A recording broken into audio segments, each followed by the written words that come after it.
Guy that kind of, tries to avoid it as much as you can. I'll probably have it on. I'll know the outcome of it whether I watch it or not, so I'll probably have it on. Kind of hoping for chaos on Saturday? Yeah, well, I'm sure it's going to be an interesting weekend.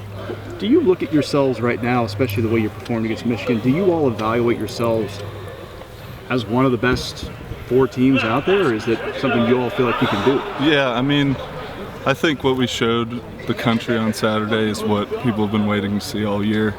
And that's, I think, one of the best teams in the country. And I'm going to be happy with whatever happens because we're going to get to play in a great bowl, I'm sure.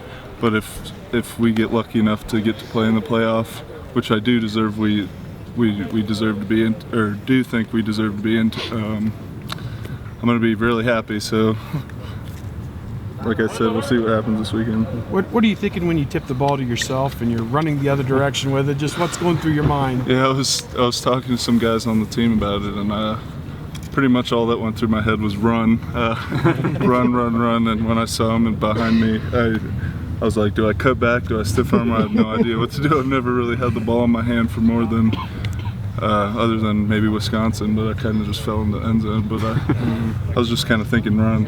My wife enjoyed your stiff arming him in the ground. Yeah. But as you look back on that, Joey, just this season, what do you think you guys proved?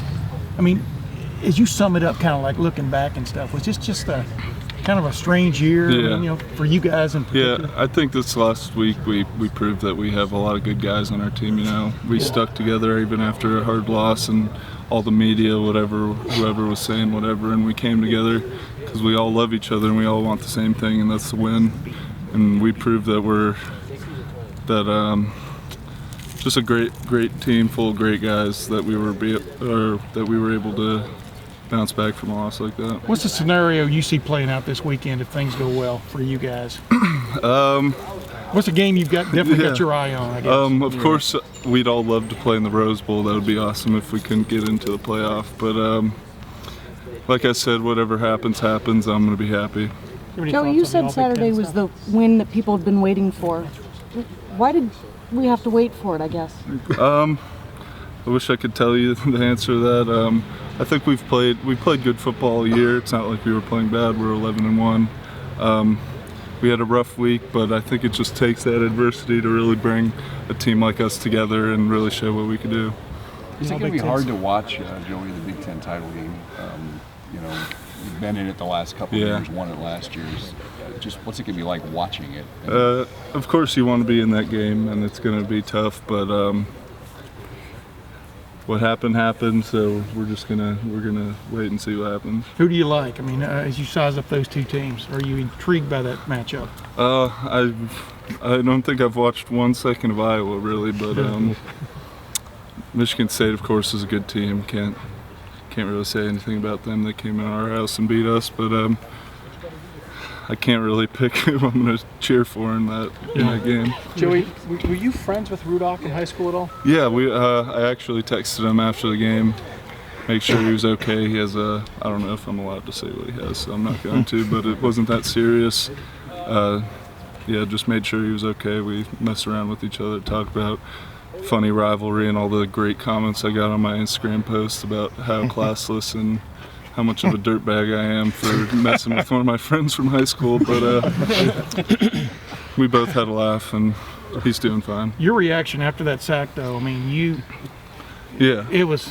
was epic almost. I don't remember even seeing a shrug. It was just natural motion. Of course, I'm not celebrating him being hurt. I had no idea he was hurt. I was just celebrating with my guys who were all super excited about the play, and that's the best feeling. But of course, you never want to see anybody hurt, and I didn't know he was hurt until after the fact. So, but I'm happy it's not that serious of an injury. Do you think in your final game, you personally, as you look back on that, was that your best foot forward too? Did you feel?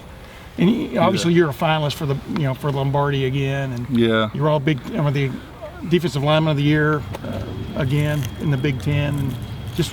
What'd you get out of that, more than anything else? Since the beginning of the year, every time I go out there and play, I expect myself to have games like that. And when I don't, I I think I'm not playing good enough, and I always want to be out there, and I always want to perform my best.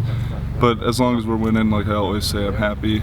But to finally put on a game like that, it feels nice against our rivals in our last game of the regular season when we really needed it. You were the defensive lineman of the year, not the defensive player of the year in the Big Ten. What are your thoughts on that? I have to say, Carl, who won it, has, 15 and a half sacks in what was it, 10 games? That's a pretty ridiculous number. I say every day, man, I wish I had 15 and a half sacks, but he obviously deserved it with numbers like that, but I'm grateful to win defensive lineman. When you hear teams like Bama control their own destiny, some people even think Stanford might, and your resume compares favorably to them. What do you guys think? I was watching ESPN before our practice today, and I'm not really paying attention to whatever, so the cards will fall how they may. All we could do is wait and see what happens. Joey, thank you. Thanks, Thanks, Joey. Joe. Appreciate it.